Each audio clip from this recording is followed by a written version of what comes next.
एक शहर में एक गरीब मोची रहता था।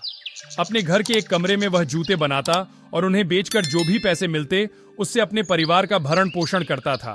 वह दिन भर मेहनत कर जूते बनाता था, लेकिन उसके जूते ज्यादा नहीं बिकते थे। एक समय तो ऐसा आया कि उसके बनाए जूते बिकने बहुत कम हो गए। मजबूरी में वह बहुत कम दाम पर जूते बेच दिया करता ताकि कुछ तो पैसे मिल जाए। धीरे धीरे हालत ये हो गई कि उसका धंधा बंद होने की कगार पर आ गया। ऐसे में उसे हर समय अपने परिवार के भरण पोषण की चिंता सताती रहती। उसके जमा पैसे भी खत्म होने लगे थे। घर का सामान बेचने की नौबत तक आ गई थी। मोची बहुत अधिक परेशान रहने लगा था। उसकी पत्नी उसे हमेशा भगवान पर भरोसा रखने को कहती और उसे समझाती कि भगवान सब देख रहा है और वह हमारी सारी परेशानी दूर कर देगा। मोची ऊपर से तो मुस्कुरा देता, लेकिन अंदर ही अंदर चिंता में घुलता रहता। उसके पास जूते बनाने का सामान भी खत्म होने लगा था। दुकान में बस एक जोड़ी जूता बचा हुआ है, जिसे खरीदने कोई ग्राहक नहीं आ रहा था। आखिरकार एक दिन उसने बाजार जाकर उस जूते को बेचने का मन बना लिया और उसे लेकर बाजार की ओर निकल पड़ा। वह बाजार की कई दुकानों में गया और अपने आखिरी जोड़ी जूते बेचने की कोशिश की, लेकिन कोई उसके जूते खरीदने तैयार नहीं हुआ। वह जूते लेकर वापस लौटने लगा तो रास्ते में उसे एक बूढ़ा व्यक्ति दिखाई पड़ा। वह खाली पैर चला जा रहा है। रास्ते के कंकड़ पत्थर उसके पैर में चुभ रहे हैं। मोची को उस बूढ़े व्यक्ति पर दया आ गई। उसने सोचा कि जूते तो बिक नहीं रहे हैं, इस बूढ़े व्यक्ति के ही काम जाएंगे। उसने वे जूते उस बूढ़े व्यक्ति को दे दिए और घर वापस आ गया। शाम को वह अपनी दुकान में गया तो देखा कि वहां चमड़े का एक टुकड़ा बचा हुआ है।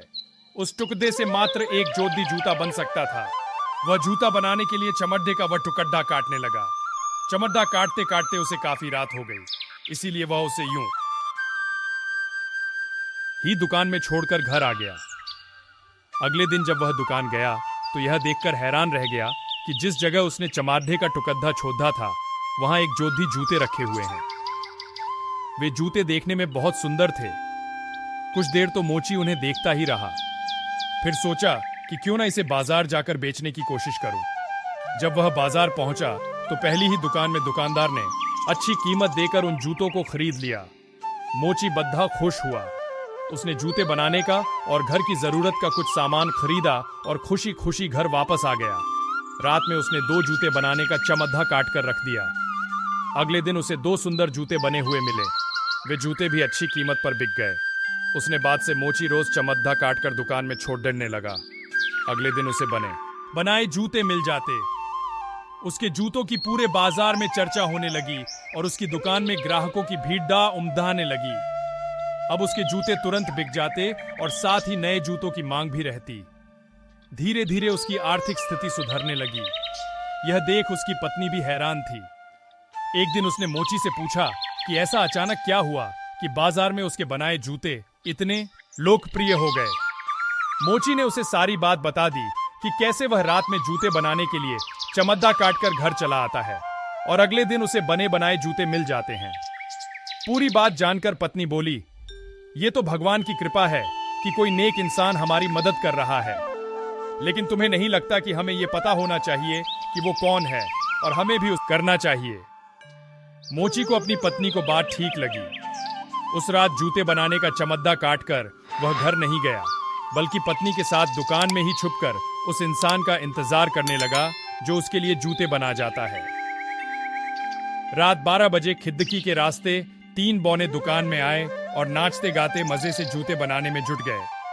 सुबह तक उन्होंने सुंदर सुंदर जूते तैयार कर दिए और खिदकी के ही रास्ते वापस चले गए। उनके जाने के बाद मोची और उसकी पत्नी आपस में बात करने लगे। पत्नी बोली, वे तीनों बौने कितने नेक दिल है। बिना किसी आशा के वे हमारी मदद कर हैं और हम हैं कि उनके लिए कुछ भी नहीं कर रहे। हमें भी उनके लिए कुछ करना चाहिए। कम से कम हम उन्हें कोई उपहार तो दे ही सकते। मुझे भी लगता है कि हमें उपहार देकर अपनी कृतज्ञता उन्हें दिखानी चाहिए। आखिर उनके ही कारण हम गरीबी से बाहर आए हैं, लेकिन समझ में नहीं आ रहा कि हम उन्हें क्या दें। मोची बोला, तुमने देखा था कि उनके कपड़े पुराने हो चुके थे और जूते फटे हुए थे। मैं ऐसा करती हूँ कि उनके लिए पकड़े सिल देती हूँ और तुम उनके लिए जूते बना दो। वे जरूर ये उपहार पाकर खुश हो जाएंगे। मोची को पत्नी की ये बात झंझ गई। वह फौरन दुकान गया और कपधिडे और जूते बनाने का सामान ले आया। कुछ दिन तक दोनों पति पत्नी मिलकर कपद्धे और जूते बनाते रहे। जब कपद्धे और जूते तैयार हुए तो मोची और उसकी पत्नी बहुत खुश हुए, क्योंकि वे बहुत ही सुंदर बने थे। उस रात मोची ने चमाडिढे के स्थान पर वे कपडिढे और जूते रख दिए। फिर अपनी पत्नी के साथ छुपकर बौनों का इंतजार करने लगा। रात 12 बजे तीनों बौने हमेशा की तरह खिदकी से दुकान में दाखिल हुए। जब उन्होंने अपने लिए कपधे और जूते देखे तो बहुत खुश हुए। वे उन्हें पहनकर रात भर नाचते गाते रहे और सुबह वापस चले गए। मोची और उसकी पत्नी खुश थे कि बौनों को उनके उपहार पसंद आ गया। उस रात जब मोची के जूते बनाने के लिए चमद्दा काट कर रखा तो अगले दिन उसे तैयार जूते नहीं मिले। उसे अगले कुछ दिनों तक भी ऐसा ही होता रहा। मोची समझ गया कि अब बौने नहीं आएंगे। उन्हें उसकी जितनी मदद करनी थी वे कर चुके थे। उस दिन के बाद से मोची खुद जूते बनाने लगा। जूते बनाने में वह माहिर तो था ही, अब उसे ग्राहकों की पसंद का भी अंदाजा लग चुका था। वह खूब मेहनत करने लगा और जूते बनाने की अपनी कला को भी निखारने लगा। उसके जूते भी बौनों द्वारा बनाए जूतों जैसे ही सुंदर बनने लगे और ग्राहकों को पसंद आने लगे। अब उसकी दुकान में ग्राहकों की हमेशा भीड़ डाच लगी रहती। अब वह खुश था और संतुष्ट भी। दोस्तों, इस कहानी से हमें यह सीख लेनी चाहिए कि ईश्वर पर सदा विश्वास रखें। चाहे कितनी ही मुश्किल क्यों ना आ जाए, वह उस मुश्किल से आपको अवश्य बाहर निकालेगा। दोस्तों, जब भी संभव को दूसरों की मदद करें। जब कोई आपकी मदद करे तो उसके प्रति अपनी कृतज्ञता अवश्य प्रकट करें। दूसरों की मदद पर सदा के लिए निर्भर न हो जाएं।